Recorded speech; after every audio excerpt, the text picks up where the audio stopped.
Apelit të kryeministrit të zgjedhur për të shprehur online interesin për të provuar për skuadrën e re për Shqipërinë janë përgjigjur deri tani 5.280 persona, 2.383 femra dhe 2.897 meshkuj.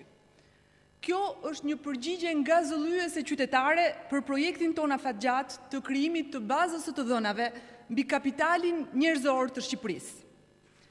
Ndërkohë që aplikimet vazhdojnë, deri tani shpreha e interesit ka ardhur nga të 4 anët e botës dhe përkatësisht 5.007 brenda Shqipërisë dhe 273 jashtë Shqipërisë.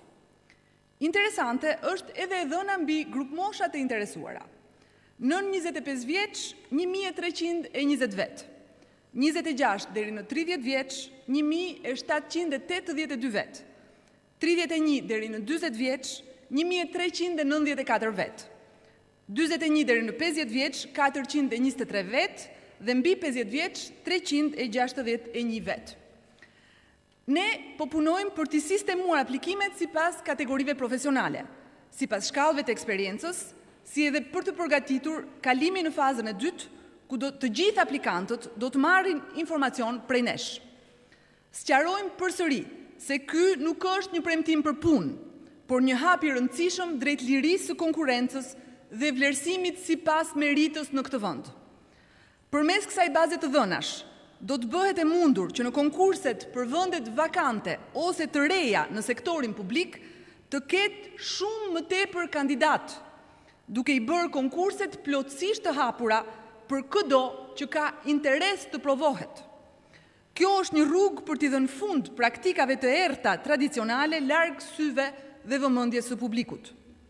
Jemi angazhuar që çdo njeriu të zotë dhe të gatshëm për të kontribuar për ndërtimin e Shqipërisë evropiane në sektorin publik, t'i japim mundësinë të provohet dhe të angazhohet sipas meritës. Këtë sapo kemi filluar ta bëjmë. Por, kjo bazë të dhënash do të jetë një mundësi e re edhe për sektorin privat, që të kërkojë njerëzit e duhur duke informuar në këtë rrjet të ri për çdo vend të ri pune. Aplikimet vazhdojnë dhe ne inkurajojmë çdo që dëshiron të mos ngurrojë. Është një nismë e re dhe një praktikë e re shumë bashkohore, të cilën do ta përsosim gjatë rrugës vetëm së bashku. Ju falemnderit.